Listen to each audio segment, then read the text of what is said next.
বর্ধিষ্ণু পরিবারের মাতৃশক্তি কর্পোরেট সংস্থায় চাকরি করে, লক্ষ্মীর ভান্ডারের খাতায় নাম লিখিয়েছে। কাউকে বাদ দিলে রেগে যাবে, তার থেকে হরিদ্রোট হোক, সবাইকে দিয়ে দাও। আর ওই 8,000 কোটি টাকার দুয়ারে সরকার না পাড়ায় সমাধান, পাড়ায় সমাধান। আমাদের কেন সরকারি দফতরে যেতে হয়? সরকার তো আমার দুয়ারে আসতে পারে। হিন্দু স্কুলের অভিভাবক, বাচ্চারা এবং মাস্টারমশাইরা কলেজ স্ট্রিট অবরোধ করেছেন। প্রধান শিক্ষক নেই। রাজ্যে এমন বহু স্কুল আছে যেখানে ছাত্র নেই, শিক্ষক আছে, আর যেখানে প্রচুর ছাত্র শিক্ষক নেই। এডুকেশনাল এক্সেলেন্স সম্বন্ধে এদের কত কোনো স্পৃহা আছে বলে মনে হয়। এখন তো আমার মনে হয় যে পশ্চিমবঙ্গের সবচেয়ে বড় মুশকিল হচ্ছে, আমাদের ছোটবেলায় বাঙালি স্বপ্ন দেখতো আইএএস হবে, আইআইটিতে যাবে। ভবিষ্যতে সত্যেন বোসকে যদি আমার সঙ্গে বসিয়ে দাও, ও বেচারির বুদ্ধি নষ্ট হয়ে যাবে। যে একটা জাতকে তার মেরুদণ্ড যদি ভেঙে দিতে চাও, তাহলে শিক্ষা ব্যবস্থাটাকে অকেজো করে দাও। শিক্ষিত হলে তো প্রশ্ন করবে। মানুষ যদি স্বপ্ন দেখতে ভুলে যায়, স্বপ্ন হারিয়ে গেলে বড় মুশকিল।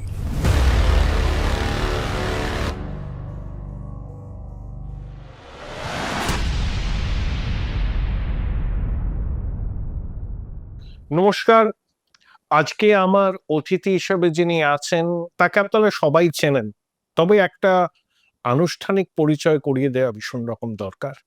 উত্তর কলকাতার মানুষ, হিন্দু স্কুলে পড়াশোনা, তারপর প্রেসিডেন্সি কলেজ, তারপর গবেষণা এবং উচ্চশিক্ষার জন্য বিদেশে, দিল্লি স্কুল অফ ইকোনমিক্সে অধ্যাপনা, এশিয়ান ডেভেলপমেন্ট ব্যাংকের executive director, world bank, IMF এর একটা লম্বা সময়, ভারতবর্ষের দুজন প্রধানমন্ত্রীর মুখ্য আর্থিক উপদেষ্টা এবং একটি বেসরকারি ব্যাংকের চেয়ারম্যান। 2021 সালে তাকে আমরা পেয়েছি পশ্চিমবঙ্গ বিধানসভায় বালুরঘাট কেন্দ্র থেকে নির্বাচিত হয়েছেন।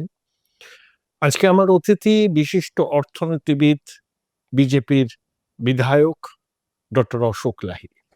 অশোকবাবু, আপনাকে স্বাগত।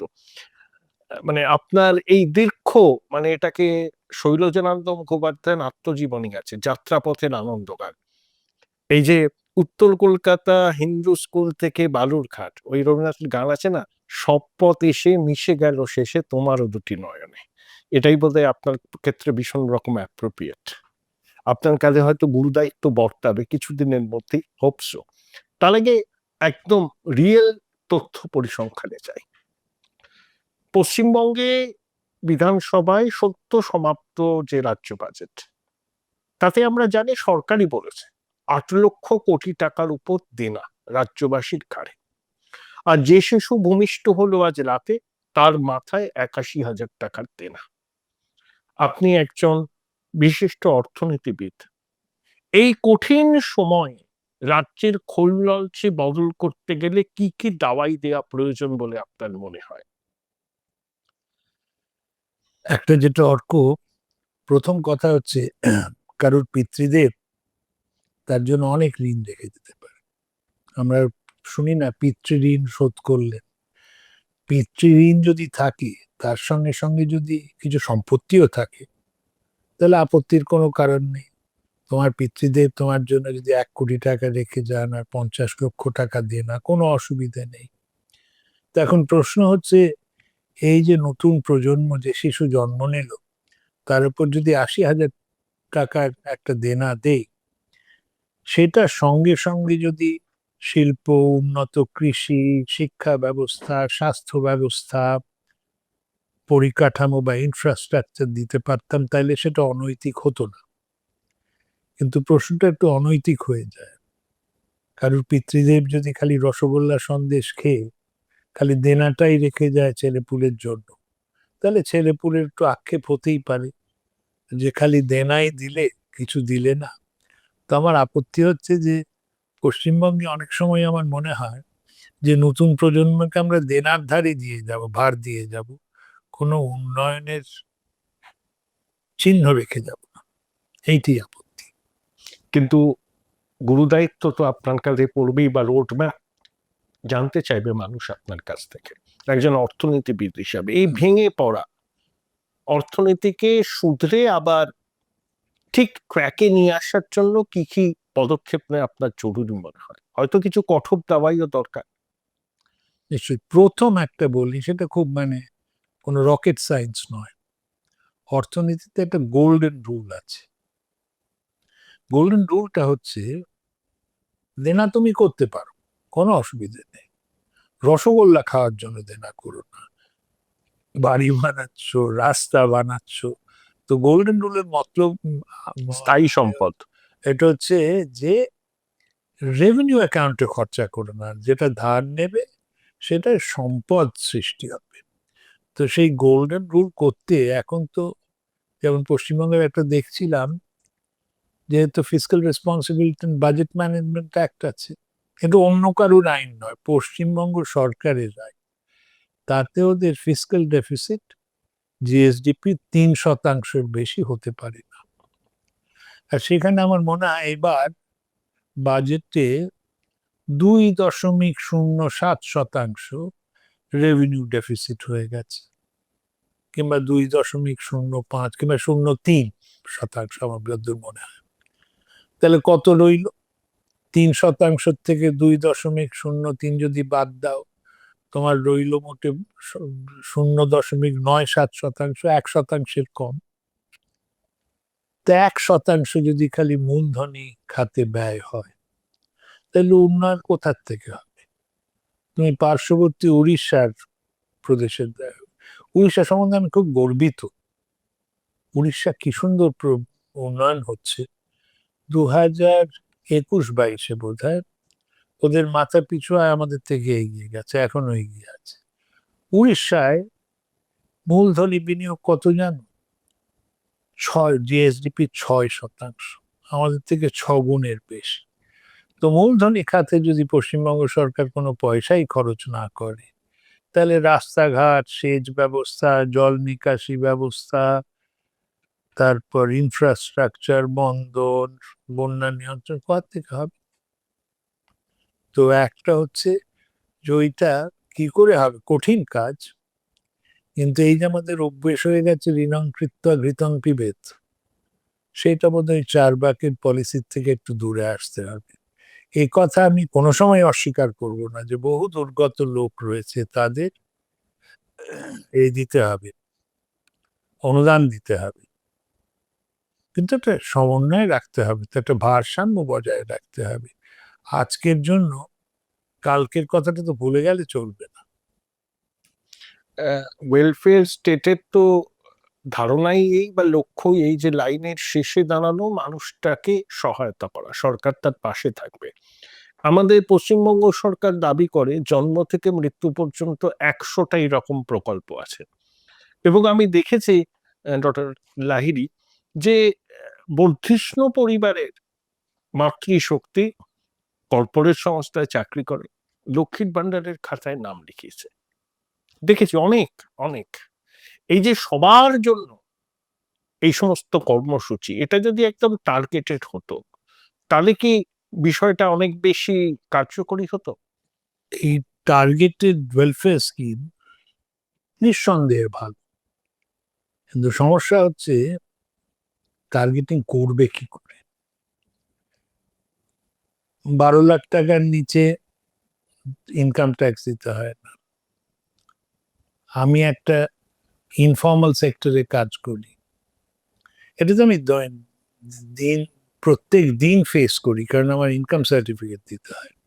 তো আমার ইনকাম সার্টিফিকেট আমি দেই, যে আমি কি করে জানবো তোমার কি ইনকাম? তুমি পঞ্চায়েতের প্রধান কিংবা বিডিওর থেকে সই করে নিয়ে এসে আমি সই করে দিই।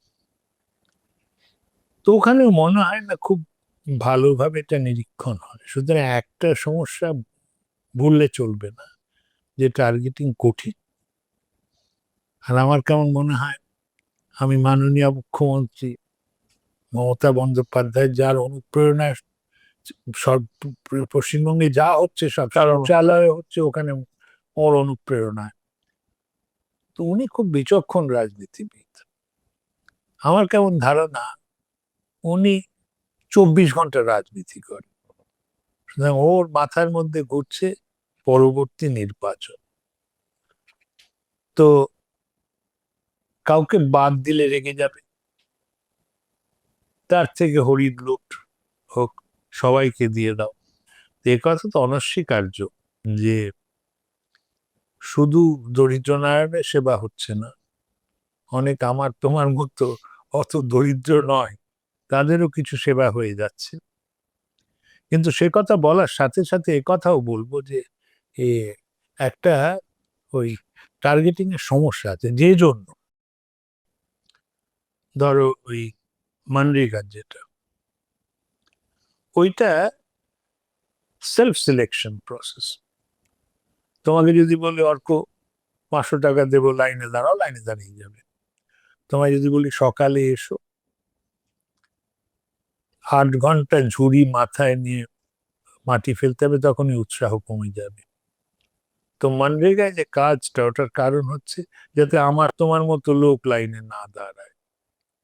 কিন্তু তাছাড়া সমস্যা তো রয়েছে, সমস্যার অস্বীকার করার কোনো উপায় নেই।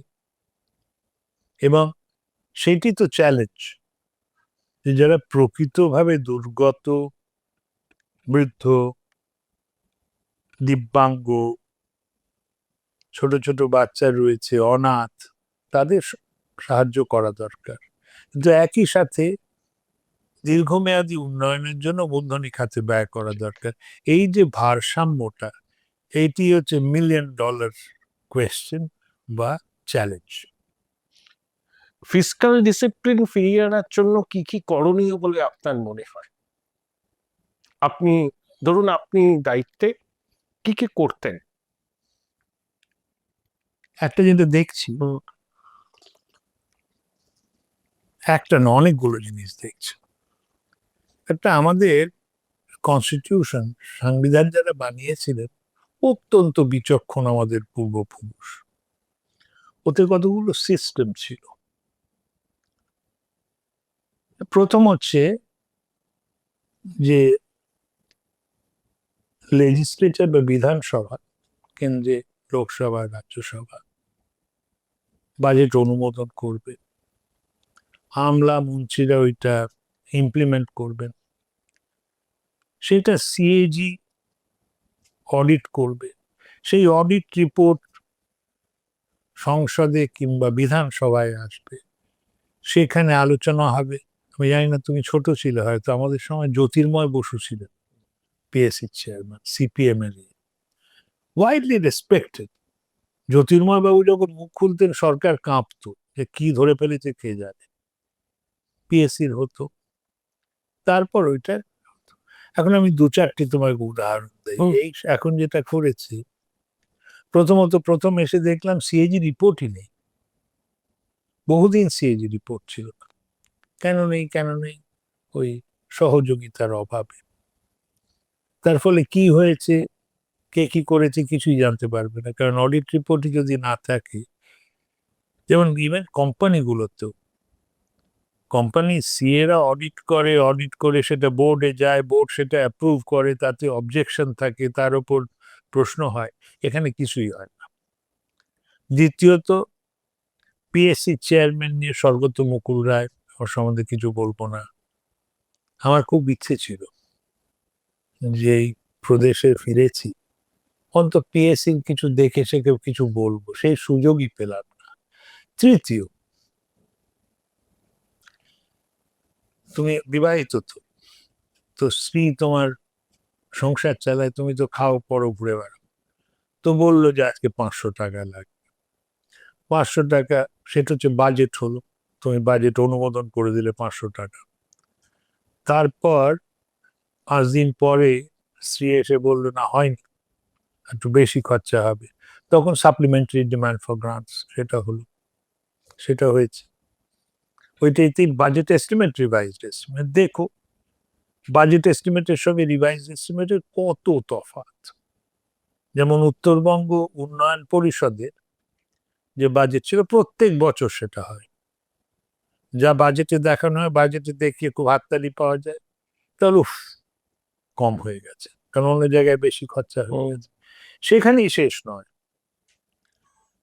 সাপ্লিমেন্টারি ডিমান্ড ফর গ্রান্টস মানে লেজিসলেচারের অনুমোদন ছাড়া খরচা করা যায় না, কিন্তু খরচা করেছো। যেমন এই যে সাপ্লিমেন্টারি ডিমান্ড ফর গ্রান্টস হলো, পশ্চিমবঙ্গে বাজেট, সেটা হওয়ার পর তো মুখ্যমন্ত্রী ঘোষণা করে দিলেন যে বেকার ভাতা দেবেন। খুব ভালো কথা। ওইটা কোথায় যাবে? ওইটা পরের বছর যে বাজেট হবে তাতে এক্সেস এক্সপেন্ডিচার হিসেবে দেখাতে পারে। আমি তোমার উপর নির্ভরশীল, তুমি আমায় পয়সা দাও চালাই। কোনো দিন হতে পারে আমি এসে বললাম খরচা বেশি হয়ে গেছে 2 টাকা, কিন্তু প্রত্যেক বছরই এক্সেস এক্সপেন্ডিচার। তো ফিসক্যাল ডিসিপ্লিন যেটা, টাকা পয়সার ব্যাপারে খুব মনোযোগ দিয়ে করা দরকার। এখানে হঠাৎ বিধানসভার অনুমোদন ছাড়া অ্যানাউন্স করে দিলাম এই হই যা ইচ্ছে, তাইলে তো গন্ডগোল হবে। কারণ ওখানে তো কোনো অ্যাপ্লিকেশন অফ মাইন্ড হচ্ছে না। তুমি একটা যে অ্যানাউন্সমেন্ট করছো তার কস্টিং কি? কেউ যদি জিজ্ঞেস করে যে এই যে আপনি অ্যানাউন্স করলেন এটার কত খরচা হবে, আমার খুব সন্দেহ আছে এর কোনো পাকাপোক্ত হিসেব আছে কিনা। এই যে পাড়ায় সমাধানটা চালু হলো, 8,500 কোটি টাকা ধরা, এটা কোনো বাজেটে আপনি অনেক বেশি জানেন, কোনো উল্লেখই ছিল না। হঠাৎ করে মনে হলো এরকম একটা করতে হবে, হয়ে গেল 8,500 কোটি টাকা। লাগে টাকা দেবে গৌরী সেন। লেটেস্ট এক্সাম্পল এই যে বইমেলার উদ্বোধন, দুজন ত্রিদীপ বাবু আর সুধাংশু বাবু হঠাৎ করে বললেন বই তীর্থ করতে হবে। দিদিমণি বললেন তথ্য সংস্কৃতি দপ্তরের সচিবকে ডেকে ওদের 10 কোটি টাকা দিয়ে দাও। কোত্থেকে আসবে 10 কোটি, কোত্থেকে আসবে 8,500 কোটি? ওইটা যেটা হয়, হুম, প্রত্যেক সরকারেরই সভরিন আফটার অল, তো সুতরাং কালকে যুদ্ধ লাগতে পারে, তখন তোমার কাছে যদি আমার কৈফিয়ত দিতে হয় যে কিসে খরচাখুচি সম্ভব নয়। কিন্তু প্রত্যেক বছর তো যুদ্ধ হচ্ছে না, প্রত্যেক বছর সেই ব্যবহারটা না করা উচিত।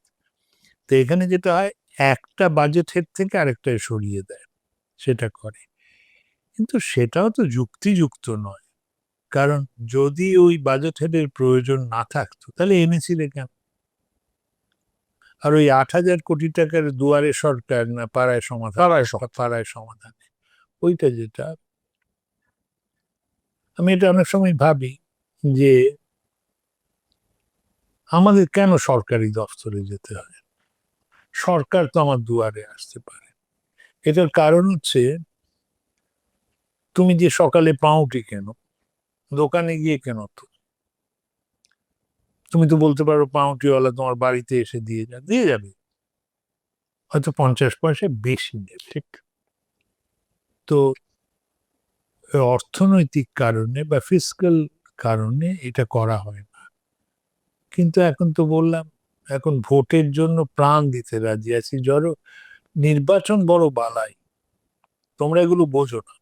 আমরা যারা রাজনৈতিক নেতা, আমি অনেক সময় এটা করি, আমিও তো যুবক ছিলাম, কোনো মেয়ের প্রেমে পড়লাম, তখন তো সবকিছু বলতে রাজি, সিগারেট ছেড়ে দেবো, হ্যাঁ সকালে উঠবো, রাত্রিরে 7টার সময় খাবো। নির্বাচনের সময় দেখেছি বিশেষত শাসক দলের, আরে কোনো কিছুতে না নেই, মুক্ত হস্ত, প্রতিশ্রুতির বন্যা, স্বপ্নের সওদাগর। ডক্টর লাহিড়ী, আপনি তো একদম হিন্দু স্কুলের ছাত্র। কয়েকদিন আগে দেখলাম হিন্দু স্কুলের অভিভাবক, বাচ্চারা এবং মাস্টারমশাইরা কলেজ স্ট্রিট অবরোধ করেছেন, প্রধান শিক্ষক নেই।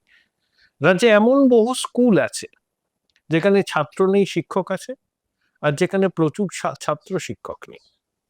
আমাদের একটা গর্ব ছিল শিক্ষাটা নিয়ে, অন্তত শিল্প টিল্প তো সেই যুক্তফ্রন্টে আমল থেকে পালিয়ে গেছে এখানে, তো সেটাকেও একেবারে জলাঞ্জলি দিয়েছে। যারা শিক্ষকের চাকরি বিক্রি করে মাছের বাজারে মাছের মতো, তাদের কাছ থেকে কিছু এক্সপেক্ট করি না। কিন্তু রাজ্যে এত সরকারি স্কুল হচ্ছে, তেপান্তরের মাঠে একটা বিশ্ববিদ্যালয় তৈরি হচ্ছে, আবার হিন্দু স্কুলে প্রধান শিক্ষক নেই। এই ডাইকোটমিটাকে আপনি কিভাবে দেখেন? ওটা কি, তেপান্তরের মাঠে তো পঙ্খিরাজ ঘোড়াও পাওয়া যায়। হ্যাঁ, পাওয়া যায়। সুতরাং তেপান্তরের মাঠে যে বিশ্ববিদ্যালয় হবে সেখানে তো বড় বড় একটা বিরাট বড় পণ্ডিত তৈরি হবে, দেখা যায় কোন পঙ্খিরাজ চোর ঘোড়া। হিন্দু স্কুল সম্বন্ধে কথা বললে নস্টালজিক হয়ে ওঠেন। বড় সংবেদনশীল রে।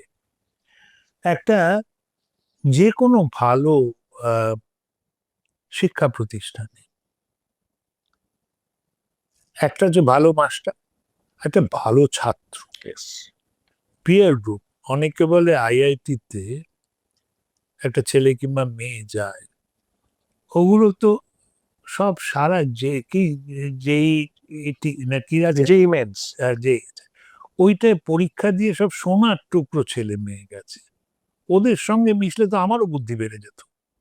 তো ওইটা তো হিন্দু স্কুলে আমার খুব এখনো মনে আছে, কত ভালো ছাত্র, কত ভালো মাস্টার। এর অবক্ষয় যেটা শুরু হলো বামেদের সাম্যবাদ দিয়ে। একদম। এডুকেশন যেমন একটা ম্যাস এডুকেশন দরকার, সর্বসাধারণের শিক্ষা, এডুকেশন এলিটিস্ট হবে। এখন সত্যেন বোসকে তো আমার সঙ্গে ভবিষ্যতে সত্যেন বোসকে যদি আমার সঙ্গে বসিয়ে দাও, ও বেচারির বুদ্ধি নষ্ট হয়ে যাবে। সত্যেন বোসকে এটা বসাতে আপনার বিনয়, যাই হোক। সত্যেন বোসকে বসাতে হবে জগদীশ বোস, রবীন্দ্রনাথ এদের সঙ্গে। তো প্রথমে এরা ঠিক করলো যে সব ভালো মাস্টার হিন্দু স্কুলে কেন থাকবে। তারপর লটারিতে ছাত্র ভর্তি শুরু করলো। তারপর আমি তো শুনেছি একজন নাকি বাম নেতা বলেছেন সব মাখন ওরা কেন খাবে। তো এটা হলো, তো এই যে অবক্ষয় এটা। তারপর তুমি তো নিজেই বললে যে তৃণমূল, আমার মনে হয় না এডুকেশনাল এক্সেলেন্স সম্বন্ধে এদের কত কোনো স্পৃহা আছে বলে মনে হয় না। ধারণাও আছে বলে সন্দেহ। এই স্পৃহা যদি না থাকে, আর প্রশ্ন যে একটা প্রফুল্ল রায় দিয়ে আমরা কি করব। আরে একটা প্রফুল্ল রায় হলে আমার তোমার মতো, তোমাকে না, আমি আমার মতো গাধা এ হয়ে আমি বিনয় করছি। একটা হয়ে অনুপ্রাণিত হয়ে, মানে এ ব্যাটা যদি পারে আমি পারবো না কেন, আমিও পারবো। তো এক্সেলেন্সটাকে নষ্ট করে দিল। আমি এখন তো আমার মনে হয় যে পশ্চিমবঙ্গের সবচেয়ে বড় মুশকিল হচ্ছে আমাদের ছোটবেলায় বাঙালি স্বপ্ন দেখতো আইএএস হবে, বার্কলিতে যে লেখাপড়া করবে, আইভি লিগে প্রাইজ পড়বে, পাবে, হ্যাঁ, আইভি লিগে পড়বে। আইভি লিগে পড়বে, আইআইটিতে যাবে।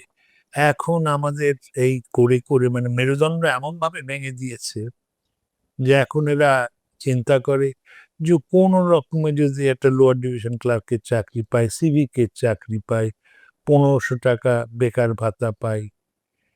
মানুষ যদি স্বপ্ন দেখতে ভুলে যায়, স্বপ্ন হারিয়ে গেলে বড় মুশকিল। যতই প্রতিকূল অবস্থা হোক, স্বপ্নটা বাঙালিকে আবার স্বপ্ন দেখতে হবে। তা কিভাবে স্বপ্নটা দেখাবেন? শিক্ষায়, স্কুল, কলেজ, বিশ্ববিদ্যালয়, আমি সেখানে একটা হিসেব বলি, এই প্রতীকী ট্রাস্টের কথা। আমার কাছে নম্বরগুলো বোধহয় আছে, তোমার আপত্তি না থাকলে আমি দেখবো। কি আছে বলুন। আমি একটা, হ্যাঁ, হুম। দেখো, সরকারি এবং সরকারি অনুদান যে স্কুলগুলো, প্রাথমিক স্কুলগুলোতে যায়, সেটা ওদেরই একটা প্রতিটি ট্রাস্টে জুলাই 2018 একটা অনুমান অনুযায়ী ওখানে বাৎসরিক 12,000 টাকা অনুদান ছিল। এটা বোধহয় কম্পোজিট গ্রান্ট বলে আমার যদি ধারণা। তাতে কি হতো, তুমি খালি প্রাথমিক বিদ্যালয়ে মাস্টারদের মাইনে দিয়ে, আমি তুমি তুমি করে বলছি, কিছু মনে করো না, আচ্ছা আচ্ছা, বয়সে অনেক ছোট তুমি, আছে তো খালি মাইনে দিয়ে দিলে তাতে চলবে না। চক চাই, ডাস্টার চাই, কখনো কখনো তোমার একটা বাচ্চাদের একটা প্রোগ্রাম হলে দুটো করে জিলিপি খাওয়ানো চাই, এ স্কুল পরিষ্কার করতে হবে, তারপর কাগজ, পেন, পেন্সিল, খেলাধুলা, একটা ফুটবল চাই। তাই জন্যই 12,000 টাকা দিত। ইলেকট্রিসিটি বিল, ওটা কোথা থেকে আসবে, ওটাও জমা দিতে হবে। তো তো এইগুলো জন্য এই 12,000 টাকা দেওয়ার পর 33,000 টাকা ঘাটতি থাকতো, সংসার চালা হতো। তো একটা স্কুলে যদি 100টা বাচ্চা থাকে, আমাকে যদি 100টা বাচ্চা দাও, পাগল হয়ে যাবো তো। ওদের যে একটা করে পেন্সিল দিতে হয় তাতেই তো খরচা। তোরা হিসাব করেছিল প্রতিটা সে 33,000 টাকা করে এক একটা স্কুলে ঘাটতি। এ টাকা কোথা থেকে আসতো? আমরা মাস্টারদের গালাগাল দিই, আসে না থাকবে। আমি অনেক স্কুল ছিল, এই প্রাথমিক স্কুল যেতে খুব ভালোবাসি। আমার দুটো নেশা আছে, একটা হচ্ছে প্রাথমিক বিদ্যালয়গুলিতে যাওয়া, আর হচ্ছে প্রাথমিক চিকিৎসালয়গুলোতে যাওয়া। কারণ আমি মনে করি এই দুটোই হচ্ছে একেবারে ভিত। তো ওই স্কুলে গিয়ে দেখলাম বেচারি মাস্টাররা চাঁদা করে এটা করে, সে তো উচিত নয়। তো 33,000 টাকা ঘাটতি। তুমি দেখো এখন প্রাথমিক বিদ্যালয় এবং সমর্থিত প্রাথমিক বিদ্যালয়ের সংখ্যা প্রায় 50,000। তো 50,000-কে 33,000 দিয়ে গুণ করো, কত টাকা হয়? 165 টাকা। তুমি দুয়ারে সরকারি কত খরচ, পাড়ায় সমাধানে কত খরচা করলে? 8,000 কোটি টাকা। তো এই ছোট ছোট কচি কাঁচাদের শিক্ষার জন্য 165 কোটি টাকা আমরা দিতে পারছি না। তারপর আমি অনেক স্কুল জানি যেখানে একটা মাস্টার আছে 100টি ছাত্র, 5টা ক্লাস। এখন একটা মাস্টার যতই ভালো, বিএ ক্লাস আর এমএ ক্লাস একসঙ্গে কি করে নেবে? সম্ভব নয়। না। তা আমার এই যে উদাসীনতা, আমার মনে একটা উদাসীনতা, আর এতে তো আমার মনে হয় যে একটা জাতকে তার মেরুদণ্ড যদি ভেঙে দিতে চাও, তাহলে শিক্ষা ব্যবস্থাটাকে অকেজো করে দাও। যার জন্য ইংরেজরা কিছু বাবু বানানোর জন্য কিছু লোককে পড়িয়েছে, কিন্তু সাক্ষরতা করেনি। আমার মনে হয় স্বাধীনতার সময় 18% ছিল সাক্ষরতার ভার। তো এই সরকারকে দেখে আমি কথা আমি কোনোদিনই বিশ্বাস করবো না যে এরা জনগণ বিরোধী, কিন্তু অজ্ঞানে হয়তো করছেন, বাঙালির মেরুদণ্ড ভেঙে দিচ্ছেন শিক্ষা ব্যবস্থাটাকে কাহিল করে। শিক্ষিত হলে তো প্রশ্ন করবে, শিক্ষিত না হলে তো প্রশ্ন করবে না, এদের সুবিধা। আর স্কুলগুলোতে গিয়ে দেখেছি, ওইটারও তো একটা হিসেব দেখলাম যে এই হ্যাঁ, এই তো জিজ্ঞেস করি আমি যে স্কুলগুলোতে ছোট ছোট বাচ্চা ছেলে মেয়ে ধরি, একটা মেয়েকে ধরে জিজ্ঞেস করলাম পরদিন কি তোর বইটা, ছেলেকে ধরে জিজ্ঞেস করলাম, পড়তে পারে না। 5টার মধ্যে 2টো বাচ্চা পড়তে পারে না, যোগ বিয়োগ গুণ ভাগ করতে পারে না। তারপরেই তো তোমার প্রথমেরই কথা বলো, প্রথম জানো তো যে ওরা যে আসার করে, অ্যানুয়াল সার্ভে অফ এডুকেশন, তারপর প্রতিটি ট্রাস্ট। তো এখানে একটা জায়গায় বলছে গ্রামের 3য় শ্রেণীর মাত্র 40% শিশু একটি সহজ অনুচ্ছেদ পড়তে পারছে, 5ম শ্রেণীর মাত্র 50% 2য় শ্রেণীর একটা লেখা পড়তে পারছে, তারপর 5ম শ্রেণীর মাত্র 38% ভাগ করতে পারছে। তো আমার যেটা ভয় হয়, এটাকে বলে ফাউন্ডেশনাল লিটারেসি এন্ড নিউমারেসি। আমি পিএইচডি চাইছি না, কিন্তু আমার ছোট ছোট গুলো তত আম বিক্রি করে, যদি একটা আমের দাম যদি 60 পয়সা হয়, তাহলে 5টা আমের দাম কত তো জানতে গেলে তো এইটা তো জানতেই হবে। গুণ করতে হবে। ওই গুণ যদি না করতে পারে তাহলে তো ঠকিয়ে দেবে। তারপর সারের বস্তায় লেখা আছে কতটা সার দেবে একর প্রতি, যদি পড়তে না পারে করবে কি? উত্তেজিত হয়ে পড়ছি। না না, স্বাভাবিক। মানে যারা আপনারা শিক্ষকতার সঙ্গে দীর্ঘদিন যুক্ত ছিলেন, এগুলো দেখলে আপনাদের তো রক্তক্ষরণ হবেই। স্বাস্থ্য খুলনা যেটা তো বলতো প্রচুর সুপার স্পেশালিটি হসপিটাল হয়েছে। আচ্ছা, সুপার স্পেশালিটি সে আরেক বিড়ম্বনা। আমি বালুরঘাটে সরকারি হাসপাতালেই যাই, আমার খাতির, আমি কোনো এ নেই, কিন্তু কতগুলো অভিযোগ আছে। প্রথম হচ্ছে জেলায় জেলায় হাসপাতালগুলো বড় বড় ইমারত, ওর ওপরে সুন্দর নিয়ন লাইটে লেখা সুপার স্পেশালিটি হসপিটাল। ভেতরে যাও, কোথাও অ্যানেস্থেটিস্ট নেই, কোথাও নিউরোলজিস্ট নেই, কিংবা দুটোই নেই, কোথাও গ্যাস্ট্রোএন্টারোলজিস্ট নেই, তো মেশিন আছে চালাবার লোক নেই, কিংবা মেশিনই নেই। নেই। তারপর শয্যার অভাব আছে, বেডের অভাব আছে। তো সুপার স্পেশালিটি হসপিটাল লেখার মানে কি ঘোষণা সরকার বলে দিলাম সুপার স্পেশালিটি? সুপার স্পেশালিটি মানেটাই তো আমি বুঝি না।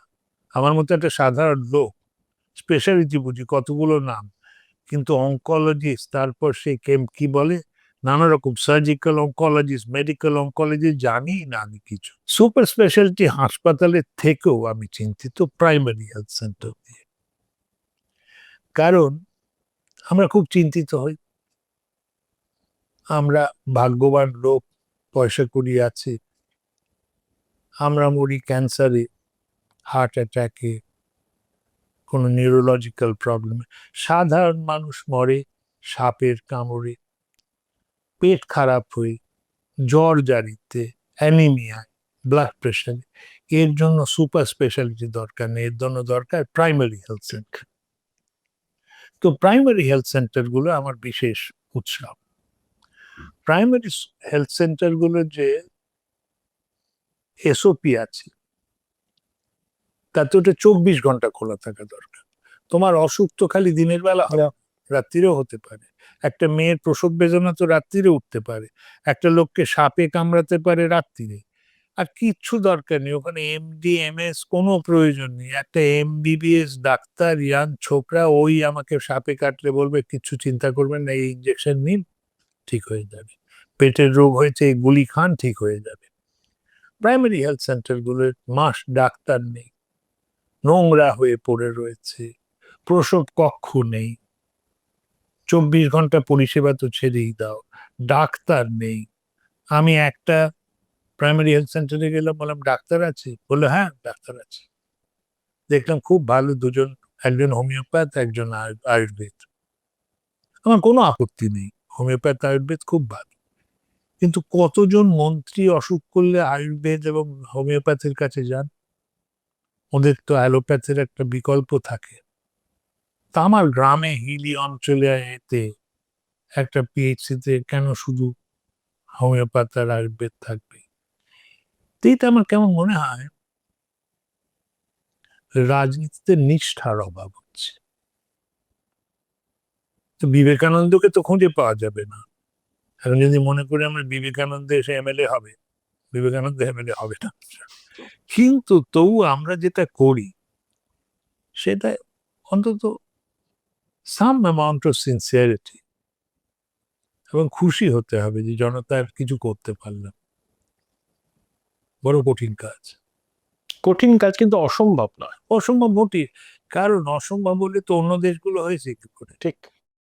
এই ধরো কোরিয়া, সিঙ্গাপুর, তাইওয়ান, হংকং, এইগুলো তো, ভিয়েতনাম, থাইল্যান্ড, কম্বোডিয়া, বেশি দূর পশ্চিমেও যাওয়ার দরকার নেই, পূর্বে যা, তোমার মতোই দেখতে। এমন নয় যে ওরা সাদা সাদা লম্বা লম্বা, এরকমই আমাদের মতো কেলো, বেটে, এত লম্বা, বেশ শক্তিশালী নয়। কি সুন্দর দেশ, আমরা কেন পড়ে আছি পেছনে? সেটাই। যেটা আরেকটা বিষয়, সেটা আমার খুব জানার আগ্রহ আপনার কাছ থেকে। দেখুন, এই 7টা এডিশন হয়েছে বেঙ্গল গ্লোবাল বিজনেস সামিট। প্রস্তাবিত বিনিয়োগের অঙ্ক 19 লক্ষ কোটি টাকা। টোটাল লাইরি, এটা আমার ধারণা, জানেন তো, শিল্পপতিরা যদি পশ্চিমবঙ্গে থাকেন তারা গঙ্গা দাস, ঠিক দিল্লিতে গেলে তারা যমুনা দাস। ভালো ভালো কথা বলে, যখন বিনিয়োগের প্রসঙ্গটা আসে তখন তারা অন্য রাজ্যে চলে যান, ঈশ্বর পরিত্যক্ত বঙ্গদেশে বিনিয়োগ আসে না। এই যে 19 লক্ষ কোটি টাকার প্রস্তাবিত বিনিয়োগ, একটা শ্বেতপত্র হয়নি, কত প্রত্যক্ষ পরোক্ষ কর্মসংস্থান হয়েছে আমরা কিচ্ছু জানি না। বিড়লা ওপাসের একটা কারখানার উদ্বোধন করার কথা ছিল, দিদিমণি তড়িঘড়ি কোথায় গেছিলেন, ফিরে আসলেন, ভাবলেন যে পরের দিন তার হাসি মুখের ছবি বেরোবে, পিছনে কলকারখানার ছবি, সেটাও হলো না। শেষ কবে তার হাসি মুখের ছবি বেরিয়েছে কলকারখানার উদ্বোধনে, আমার তো অন্তত মনে নেই, আপনারা হয়তো মনে থাকার কথা নয়। তাহলে ঈশ্বর পরিত্যক্ত বঙ্গদেশে বিনিয়োগ টানতে গেলে কি কি জরুরি, করতেই হবে ডেস্টিনেশন ওয়েস্ট বেঙ্গল করতে গেলে? এই বেঙ্গল গ্লোবাল বিজনেস সামিট সম্বন্ধে নিজেই বললে, তুমি জানো, বিরাট ধোঁয়াশা। যা ওরা দাবি করেন সেটা কেন্দ্র সরকারের নথিতে পাওয়া যায় না। আর দিব্যচক্ষে ওরা কি দেখেন জানি না, আমাদের চর্মচক্ষে তো কোথাও দেখতে পাচ্ছি না কিছু হচ্ছে বলে। দেউচা পাচামি, দেউচা পাচামির ওই গভীর ব্যাসাল্টের রেত থেকে কোথায় উনি কয়লা খুঁজে পেয়েছেন, কত টাকা খরচা হবে, জমি অধিগ্রহণ হয়েছে কিনা, কার সঙ্গে কোন কন্ট্রাক্ট হয়েছে, তার শর্ত কি, কিছুই আমরা জানতে পারলাম না। যাই হোক, এই গভীর রহস্য থেকে যাবে। আমার মনে হয় না কোনো অন্য সরকার আসার আগে এই রহস্যর উদ্ঘাটন হবে। তো এই মৌলিক প্রশ্ন যেটা, ব্যবসায়ীরা কেন আসে, এ তো সহজ প্রশ্ন, সহজ উত্তর। ওরা আসে ব্যবসা করে মুনাফা। উপার্জন করতে। মুনাফা বললে একটু আবার মনে আসে উপার্জন। উপার্জন। আমার খেটে খাওয়া টাকাটা যদি উপার্জন হয়, ওরাও যেটা করছে উপার্জন। তো এখানে আসে না কেন? সহজ উত্তর, ওরা উপার্জনের একটা স্থায়ী ভবিষ্যৎ দেখতে পায় না। তো সেখানে ঢাকঢোল পিটিয়ে, হাসি মুখে ছবি দিয়ে, রসগোল্লা খাইয়ে, ব্যবসায়ীরা খুব পাকা মাথা, ওতে হাসি হাসি ছবি ওদেরও বেরোবে, টাকা নিয়ে বিনিয়োগ করতে আসবে না। আর যদি সেরকম খাতির নাও করি, যদি দেখে পয়সা রোজগারের উপায় আছে, বেশি অসভ্যতা করা চলবে না, ওরা মানুষ তো, ভদ্রলোক, আসবে। তো বিজিবিএস এর যে ব্যাপারটা, এটা তো সিপিএম এর আমলেও সোমনাথ বাবু ফি বছর লন্ডনে যেত লন্ডনে যেতেন, পুঁজি আনতে। ওর তো নাম হয়ে গেল মৌবাবু। মৌ, মৌ দাদা। তো মৌয়ের একটা আমাদের রয়েছে। তো মৌয়ের এটাই একটু মুশকিল। তো যাই হোক, সিরিয়াস আলোচনায় ফিরে আসি।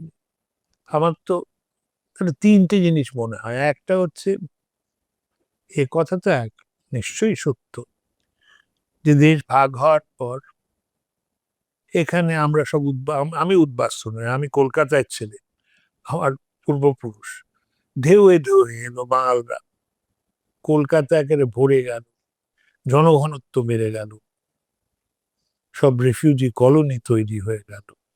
তারপর মাল সরবরাহের যে ব্যবস্থা ছিল ওই দিক থেকে, সেটা সমস্যা হলো। গঙ্গা নদী পলি পড়ে পড়ে সেই নব্যতা নষ্ট ইস্ট হচ্ছে। ইন্ডিয়া কোম্পানির সেই যে জব চার্নকের কলকাতা বন্দর, সেই বন্দর আর আমাদের কাজে লাগবে না, আমরা কেউ দেখলাম না যেটা করতে হবে। বিধানবাবু মরে গেলেন, বিধানবাবু বয়সও হয়েছিল, বিধানবাবুর সময় যে উন্নয়ন হচ্ছিল সেটা তারপর বাম জামানায় এসে একবারে হই হই কাণ্ড, আমরা মারামারি, তোমাকে মারতে, তুমি আমাকে মারতে। সুবোধবাবু ঘেরাও মন্ত্রী। ঘেরাও, শুধু ঘেরাও না, উনি অমর হয়ে গেলেন। ঘেরাও শব্দটি ইংরেজি ভাষায় চলে গেল। এটা হলো। তো ওইটা হওয়ার পর বামেদের অবসান হলো, মনে হলো এবার কিছু হবে। তারপর সিঙ্গুর থেকে আমরা টাটাকে তাড়ালাম। তো এর স্মৃতি তো আছে, এটা কি চিরকাল থাকবে? থাকবে না। আমরাও তো বোঝাতে পারি যে আমরা সেই আর ঘেরাওপন্থী নই, যেটা তো রয়েছে। আর তাছাড়া যে জিনিসটা রয়েছে, একটা হচ্ছে পরিকাঠামোর অভাব, তার মধ্যে হচ্ছে আরো একটা উপকূলবর্তী রাজ্য, কিন্তু কোনো বন্দর নেই। একটা রাজ্য দেখবে না, সে গুজরাট, মহারাষ্ট্র, গোয়া, কর্ণাটকা, কেরালা, তামিলনাড়ু, আন্ধ্রা, উড়িষ্যা, সব জায়গায় একটা ডিপ সি পোর্ট রয়েছে। একমাত্র আমার হতভাগা প্রদেশে নেই। এ সম্বন্ধে কি যে হয়, কখনো শুনি সাগর, কখনো শুনি তাজপুর, কোনো ক্ল্যারিটি নেই। কোনো ক্লারিটি নেই। তাজপুরে নাকি মাইনার পোর্ট করে দিল। মাইনার পোর্টে তো হবে না, আমাদের মেজর পোর্ট চাই। অন্যদিকে এগিয়ে যাচ্ছে, ওখানে সিটওয়ে আছে, হুম। চিটাগং আছে, পারাদ্বীপ আছে, বাস তো চলে যাচ্ছে, বাসে উঠতে তো পারছি না। আর বাস মিস করে গেলে তো আবার কবে বাস আসবে জানা নেই। এইটা হলো।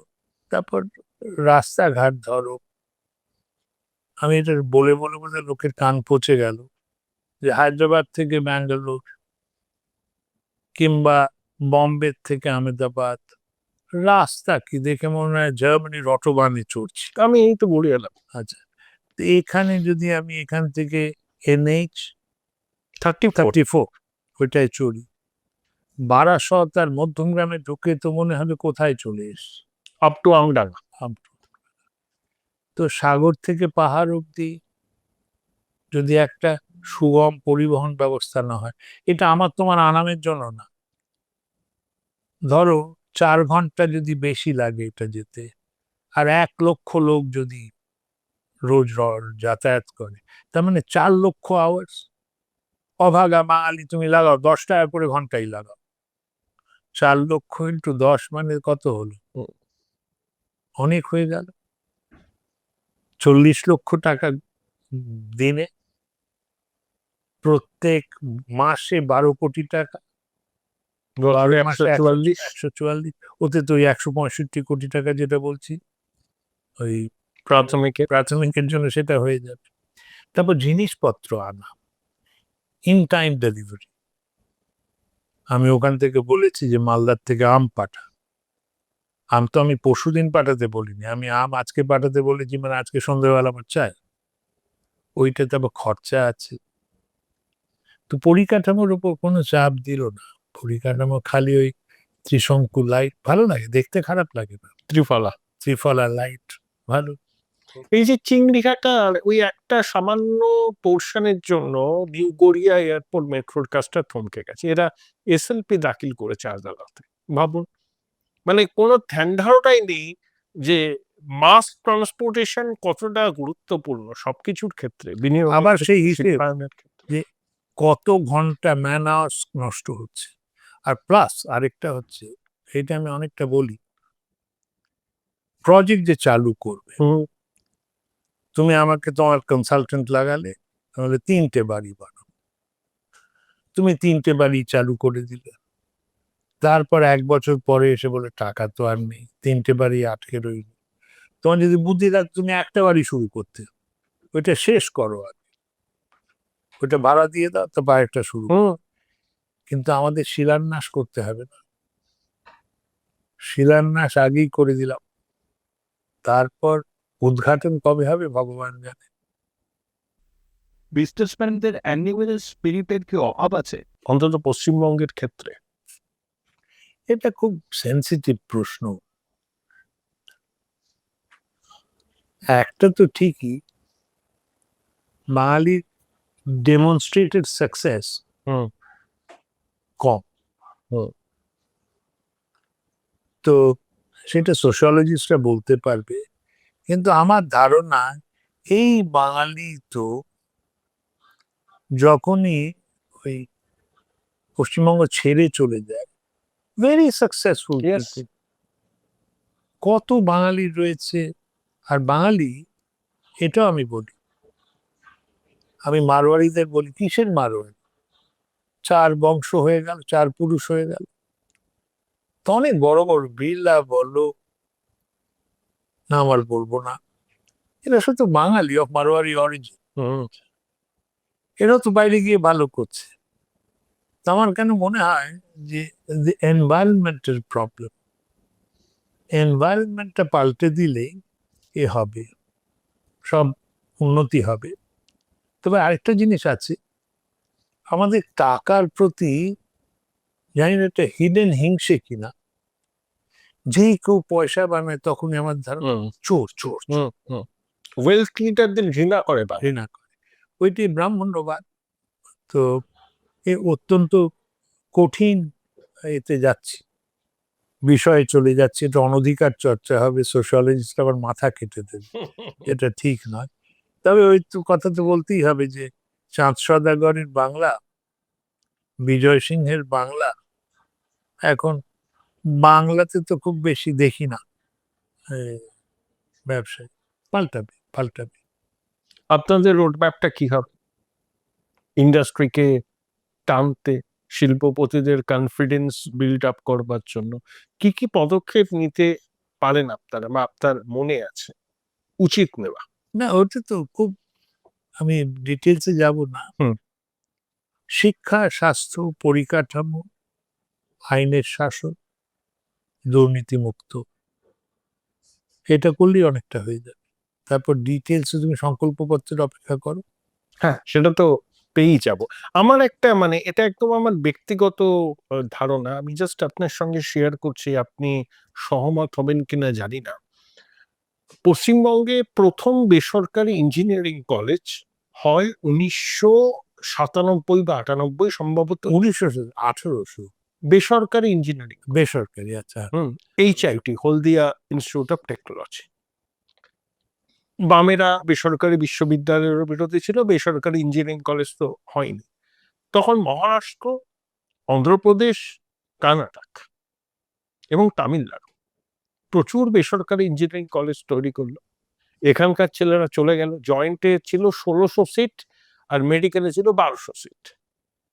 পুরো আপনার ইন্টেলেকচুয়াল ক্যাপিটালটা এখান থেকে ট্রান্সফার করে চলে গেল দক্ষিণ ভারতে। আজকে আমি দেখছি ব্যাঙ্গালোরে আইটি হাব, হায়দ্রাবাদে আইটি হাব। আমরা কিন্তু এটা করতে পারতাম এখানে। এত ছেলে ওখানে চলে গেল। ব্যাঙ্গালোরে কথ্য ভাষা হচ্ছে বাংলা, রাস্তাঘাটে বাংলা। আমরা রাখতে পারলাম না, রিটেন করতে পারলাম না। এটা কি মনে হয় না যে তখন ওই ডগমা আঁকড়ে ধরা, বেসরকারি মানে প্রফিট ম্যাক্সিমাইজেশন, আমরা কিন্তু বিরাট বড় একটা সম্ভাবনাকে অঙ্কুরে বিনষ্ট করেছি। তাহলে কিন্তু আর ব্যাঙ্গালোর, হায়দ্রাবাদের মতো কলকাতা হতো, ওরা ফলো করতে হবে। আপনি কি সহমত? কিছুটা লাভ হতো সে সম্বন্ধে কোনো সন্দেহ নেই, কিন্তু আরো এ বিষয়ে আমি বিশেষজ্ঞ নই। কিন্তু ইন্ডিয়া ইনস্টিটিউট অফ সায়েন্স তো ব্যাঙ্গালোরে রয়েছে। হুম এগুলো সবই ছত্রছায়ায় যেটা হয়, হ্যাঁ, কোনো একটা ভালো সংস্থা আমাদেরও ছিল। হুম বি কলেজ ছিল, হুম যাদবপুর ইঞ্জিনিয়ারিং হুম। কলেজ ছিল। তো এই ইতিহাসের বিশ্লেষণ আমার পক্ষে করা সম্ভব নয়, কিন্তু ব্যাঙ্গালোরের সঙ্গে তুলনা করলে এগুলোকে কনগ্লোমারেশন ইফেক্ট বলে তো। হুম। ব্যাঙ্গালোরে তো এই কথা সত্যি যে ইনফোসিস ছিল, উইপ্রো ছিল, টিসিএস ছিল, টিসিএস বম্বেতেও ছিল। তা এখানে আমাদের হোমগ্রোন কোনো আইটিস তো নেই, হলো না। কেন হলো না, কি হলো না, তোমার অন্য কোনো পণ্ডিতকে জিজ্ঞেস করতে হবে। তাদের এ, ওরা বলতে পারবে কেন হলো না। খুব করুণ ইতিহাস, কি হতে পারতো আর কি হয়নি। ম্যানুফ্যাকচারিং তো কর্মসংস্থানের একটা বড় মাধ্যম। কি স্পেশাল এমফাসিস আপনারা দেবেন বা আপনার মনে হয় দেওয়া উচিত, যাতে একটা ম্যানুফ্যাকচারিং হাব হয় এখানে? নেই সেটা। অনেকগুলো জিনিস প্রয়োজন। প্রথমত পরিকাঠামো, কারণ কাঁচামাল আনতে হবে, তৈরি মাল বিক্রি করতে হবে, তো রেল, রাস্তা, এমনকি কিছু কিছু ক্ষেত্রে বিমানবন্দর। দ্বিতীয়ত হচ্ছে শিক্ষা স্বাস্থ্যের ব্যবস্থা। শিক্ষা, কারণ শিক্ষার উপর নির্ভর করে আমি শ্রমিক পাবো। আর তাছাড়াও যারা কাজ করতে আসবে তারাও তো ছেলেপুলের শিক্ষার কথা ভাববে, স্বাস্থ্যের। শহর, একটা ঠাট্টা করে লোকে যে তুমি একটা কারখানা বানাতে চাও, জাপানিদের ডাকছে। ওখানে যদি ভালো শহর না থাকে আসবে না, কারণ জাপানি সাহেবের বউ প্রথমে এসে দেখবে যে বাচ্চাদের ভালো স্কুল আছে কিনা, একটা শপিং মল আছে কিনা, একটা পার্ক আছে কিনা। শহর বানাতে হবে। তাছাড়া যেটা আমরা বাম এবং তৃণমূল না পারার জন্য আঙুর ফল টক, এমএসএমই বিরাট বড় ফ্যালাসি। এমএসএমই তৈরি হয় একটা বড় ইন্ডাস্ট্রির ছত্রছায়া। কেউ কাঁচামাল জোগাড় দেয়, কেউ প্রসেসিং করে, এই হিসেবে। তো অনেকে বলবে জার্মানিতে তো হয়েছে। জার্মানিতে যে small scale industry, middle stand বলে, ওগুলো আমাদের অনেক বড় বড় সমান। হ্যাঁ, আমাদের এমএসএমই ওদের এমএসএমই এক নয়। এখানে আমরা ভাবলাম না সব বোসবাবু তার লেদ মেশিনে সবকিছু করে ফেলবেন, সেটা সম্ভব নয়। তা কিছু বড় বড় ইন্ডাস্ট্রি আনতেই হবে, এবং তারা আসবে যখন বুঝবে এখানে পয়সা বানানো যায়। আমার তো বলার ইচ্ছে যে এসো পয়সা বানাও, করুণা করতে হবে না, কোনো করুণার দরকার নেই। তুমিও পয়সা বানাও, আমিও পয়সা বানাও। আমি খেটে খুটে করবো, চাকরি করে, জিনিস বিক্রি করে, জিনিস কিনে তুমি ম্যানুফ্যাকচার করো। ওয়েলথ ক্রিয়েটারদের প্রতি বাঙালির এই অবিশ্বাস বা একটু রূঢ়ভাবে বললে ঘৃণা, এটা কি মানে ওই স্বাধীনতা পর থেকেই পশ্চিমবঙ্গের একটা কমন ফেনোমেনা? ব্যবসায়ীদের বিয়ে দিতে চায় না মেয়েকে, এখনো আছে। সরকারি সেটা- কেরানি হলে ভালো। সেটা ঘৃণা নয়, ওইটা বোধহয় তুমি একটু বাঙালির বুদ্ধিকে আহ, অবমাননা করছো। ব্যবসায়ী আজকে লক্ষ টাকা রোজগার করে কালকে দেউলে হয়ে যাবে কিনা, কেরানির সাথে যদি বিয়ে দিই জানি ওই 35,000 টাকা মাসে মাসে আসবে, তারপর পেনশনও পাবে। যাই হোক, ঘৃণার ব্যাপারে যেটা বলছো, বাঙালির ইতিহাসে ধীরের সেনের বৃহৎবঙ্গ পড়লাম রিসেন্টলি, একটু একটু পড়েছি, পড়িনি বললে মিথ্যে কথা বলা হবে। তাহলে ইন্টেলেকচুয়ালিজম এবং আধ্যাত্মিকতা, এতে তো পয়সার প্রতি একটা অনীহা থাকবেই।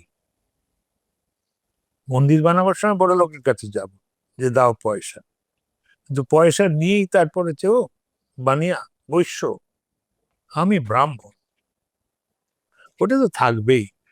ওইটা একটা ঐতিহাসিক এমন এই ধরনের সামাজিক একটা যে ভ্যালিউস পাল্টাতে অনেক সময় লাগে, কিন্তু পাল্টেছে তো। আগে আমাদের বাপ কাকা দাদুরা যতটা কার কি জাত নিয়ে ব্যস্ত ছিল, তুমি অর্কপ্রভু রায় তো আমি তোমার জাতও জানি না, জাত জানতেও চাই না।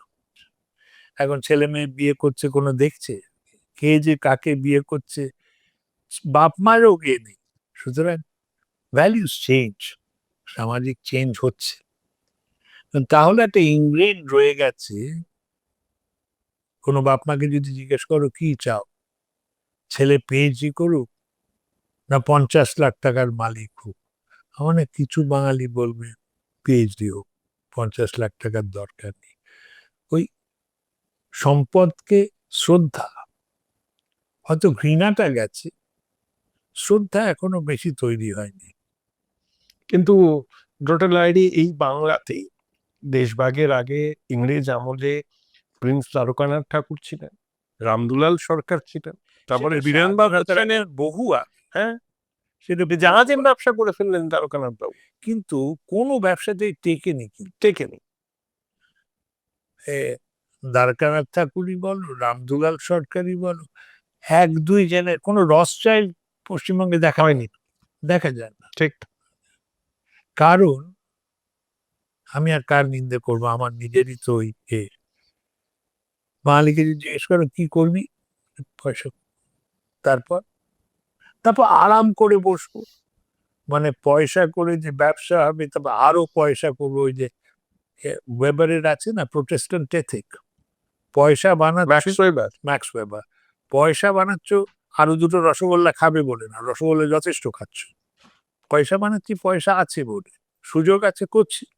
হুম, সেটাই, মানে পয়সা বানাবো, আরাম করবো, ওয়েলথ মাল্টিপ্লাই করবো, পয়সা বানিয়ে আরাম করবো, আরাম করব, আর পয়সা আর বানাবো না। এটা যে একটা সাইকেল যেটা চালাতেই হবে চালাতেই হবে, সেটা নেই। কয়েকদিন আগে একটা বেসরকারি খুব নামকরা প্রতিষ্ঠান, সারা ভারতেই তার নাম জানে, ইচ্ছে করে নামটা বললাম না, তার চেয়ারম্যান বললেন যে সারা ভারতবর্ষ জুড়ে তার কনস্ট্রাকশনের কাজ করে, কর্মী পাওয়া যাচ্ছে না। কারণ এই ভাতা নিজে পাচ্ছে, বাড়ির লোকজন পাচ্ছে, এলাকাতে থাকছে, কাজ করবে না, কনস্ট্রাকশনের কাজ বন্ধ করে দিতে পারতো, 3 মাস করে চলে যাচ্ছে বাড়িতে। এর থেকে মুক্তি কি করে হবে?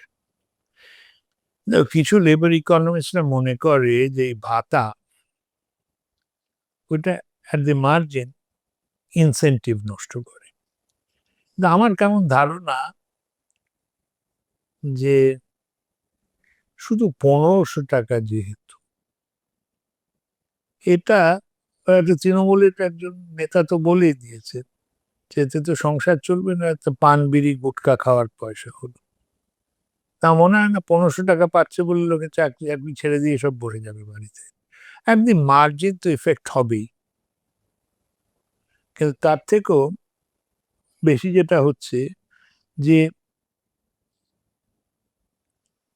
স্কিলড ওয়ার্কার্স কম পাওয়া যায়। আমি বাড়িঘর দেখি বানানো, একটা বাড়িও বানিয়েছি কলকাতায়। তো এই রাজমিস্ত্রিদের দেখতাম, তুমি রাজমিস্ত্রির কাজ করতে পারবে না, আমিও পারবো না। ওই ওলন্দারি দিয়ে দেখে তারপর কতটা দিতে হবে, কোন ইটটা কোথায়, কোয়াইট স্কিলের কাজ। এটা নয়, এমন নয় যে ইঞ্জিনিয়ারিং এ পিএইচডি হয়েছে, কিন্তু বহুদিনের অভিজ্ঞতা। একটা ভালো রাজমিস্ত্রি আর একটা বাজে রাজমিস্ত্রির মজুরিতেও তফাৎ আছে। তো এই যে ব্যবসায়ী বলছিলেন, উনি হয়তো সেই ভালো রাজমিস্ত্রি খুঁজছেন। আর রাজমিস্ত্রির আরেকটা যেটা হচ্ছে, কিংবা মজুরের, স্কিল মজুরের সারা ভারতবর্ষে ডিমান্ড, শুধু পশ্চিমবঙ্গে না, সারা ভারতবর্ষে। আর যেহেতু মজুরির তফাৎ আছে, বাঙালি বাড়ি ছাড়তে চায় না, কিন্তু একটু পরে লোভ হয় যে ওখানে পাচ্ছি দিনে 1200 টাকা, এখানে পাচ্ছি মোটে 600 টাকা। ভালো রাজমিস্ত্রির ভালো দর, ঠিক। মার্বেল যে লাগাবে তার তো আরো ভালো দর আছে। তো তারা চলে যায়। এসো আমার ঘরে এসো বললেও আসে না। তো 1500 টাকায় হয়তো অ্যাট দি মার্জিন একটা ইফেক্ট হতে পারে, বাট সামান্য। কারণ মাসে 1500 টাকা মানে তো দিনে 50 টাকা। 50 টাকায় তো আমার মনে হয় শ্যামবাজারে গেলে কোনো রকম হয়তো সকালে লুচি ছোলার ডাল পাবো, তার বেশি কিছু পাবো, একটা রসগোল্লা হয়তো পাবো, তার বেশি বড় জোর। বড় জোর। দিনে সারাদিনে খাওয়া হবে না 50 টাকায়, একারও হবে না। একার হবে না। আমার শেষ প্রশ্ন আপনার কাছে, আমি খুব সচেতনভাবে ওই শব্দবন্ধটা ব্যবহার করি, গড ফর সেকেন্ড কান্ট্রি, ঈশ্বর পরিত্যক্ত বঙ্গদেশ।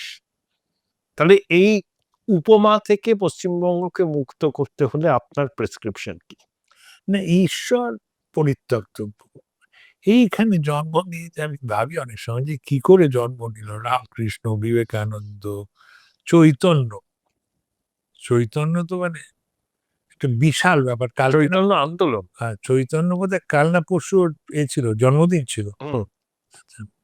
তো গড ফর সেকেন্ড নয়, খুব কমপ্লেক্স লোক। আমরা জাতি হিসেবে খুব কমপ্লেক্স। আমাদের মধ্যেই বেরোয় রবীন্দ্রনাথ, আমাদের মধ্যেই বেরোয় দ্বারকানাথও বেরোয়, আবার রামকৃষ্ণও বেরোয়। তো এখানে চেঞ্জ হবে, আমি ইটার্নাল অপটিমিস্ট। সুতরাং বাঙালি আবার এগোবে, কোনো সন্দেহ নেই। এটা সাময়িক একটা প্রেসক্রিপশনটা কি আপনার? প্রেসক্রিপশন হচ্ছে, দরিদ্র নারায়ণের সেবা যেরকম করতে হবে, যারা ভালনারেবল তাদের যেমন সাহায্য করতে হবে, দীর্ঘমেয়াদী উন্নয়নের থেকে চোখ ফেরানো যাবে না। কিন্তু ইন্দিরা সব আমরা focus। We shall all be dead. Long, তাই যদি বলো তাহলে চলে যাও হরিদ্বারে, যে উপাসনা টুপাসনা করো। আমরা খুব মেটেরিয়ালিস্টিক চারবাকপন্থী লোক। এই যে এটা যখন করছি তখন তো আর করবো না, সন্ন্যাসের কথা বলবো না। সন্ন্যাসের কথা যদি বলতে হয় তাহলে যাই, লেংটি পরে চলে যাই হিমালয়ে, কোনো আপত্তি নেই। তো যেখানে নাচতে নেমে তো আর লজ্জা করে লাভ নেই। এটা হচ্ছে মেটেরিয়ালিস্টিক পারসিউট। আর ওতেও আবার আমার যদি একটা ভালো আধ্যাত্মিক সংঘ বানাতে হয়, বুদ্ধদেবের সঙ্গের সময় সবাই যদি বিক্রি হয়ে যেত, ভিক্ষেটা দেবে কে? ঠিক। তো আধ্যাত্মিক ভাবও যদি তুমি করতে চাও, তাইলেও একটা আদিভৌতিকই তো বলে এটাকে, আদিভৌতিক। আদিভৌতিক। আদিভৌতিক উন্নতিও করতে হবে, নাহলে আধ্যাত্মিক উন্নতি হবে কি করে? তো শিক্ষা, স্বাস্থ্য, পরিকাঠামো, আর দুর্নীতি মুক্ত প্রশাসন, আইন শৃঙ্খলা। ওটা ভীষণ ইম্পর্টেন্ট। আইন শৃঙ্খলা না হলে, অ্যাডাম স্মিথ এক জায়গায় বলেছে, সবকিছু আমরা করে নিতে পারি মানুষ, খালি আইন শৃঙ্খলা সরকারের দিতে হবে। আইন শৃঙ্খলায় যদি স্লিপেজ হয়, খুব এখানে কি স্টেটাস বিদা যাবে? হয় না, খুব ইফেক্টিভ স্টেট, এমন ইফেক্টিভ যেটা বেশি ইফেক্টিভ হয়ে যাচ্ছে। তাহলে নতুন আইডিয়া কি, সেটাও তো লাগবে। না, এ তো কোনো হবে না, মানে অভিনব আবিষ্কার কিছু নেই। এটা এই পথে মহাজন জেন গতাহ সপন্থা, সব দেশগুলো তরুপ করেছে। যুদ্ধের পরে জাপান, জার্মানি, তারপর NICs, newly industrialize countries, Hong Kong, Singapore, Korea, Taiwan, তারপর চীন। তো ওই মহাজনের গতা পন্থাতে যেতে হবে। শিক্ষা, স্বাস্থ্য, পরিকাঠামো, পরিকাঠামো এবং আইন শৃঙ্খলা, আইন শৃঙ্খলা, দুর্নীতিমুক্ত। দুর্নীতিমুক্ত। কোরিয়ায় তো কতগুলো প্রেসিডেন্ট হুম হুম জেলে গেল, হুম। কারুর ছাড়াছাড়ি নেই। চীনের কথা বললেন, আমি জাস্ট এক লাইন আপনাকে জানতে চাইবো, চীনের প্রগতি তো চোখ ধাঁধানো, কিন্তু মাও জামানার অনেক কিছু ইয়াংসি জলে ভাসিয়ে দিয়েছে চীনের নয়া প্রজন্মের নেতারা। আমরা কি পারবো সেটা? দেখো, মাও সেতুং এর পরে আমি মনে করি মাও সেতুং এর পিরিয়ডটা চীনের পক্ষে খুব সুখপ্রদ হয়নি। চীনের জন্ম হলো ডেং শাওপিং এর সঙ্গে, তারপর একজন প্রাইম মিনিস্টার ছিল জু রংজি। হুম। জু রংজির আমি খুব অনুরাগী। ওদের একটা জিনিস আমার মনে হয়, ডেং শাওপিং এর থেকেই they've been blessed with many great leaders. ডেং এর সম্বন্ধে কোনো দুর্নীতির অভিযোগ তো আসে না। ডেং ছেলে মেয়েকেও কিছু বানিয়ে দিয়ে যায়নি। আমরাও ভালো ভালো নেতা পেয়েছি নিশ্চয়ই। তাহলেও চীনের কথা বললে মনে হয় যে মাও এর যোগ দিয়ে কালচারাল রেভলিউশনই হোক বা গ্রেট লিপ ফরওয়ার্ডই হোক, ওগুলো তো সব ক্ষতিকারকই হয়েছে। কত লোক মারা গেছে। অমর্ত্যবাবু তো বই লিখেছেন ওর ওপর, ওরা দুর্ভিক্ষে মারা গেছে। তো যাই হোক, চীন এখন তো এগিয়ে চলেছে। আমরাও আছি, পেছন পেছন আছি। থ্যাংক ইউ, অনেক ধন্যবাদ আপনাকে, অনেক ধন্যবাদ।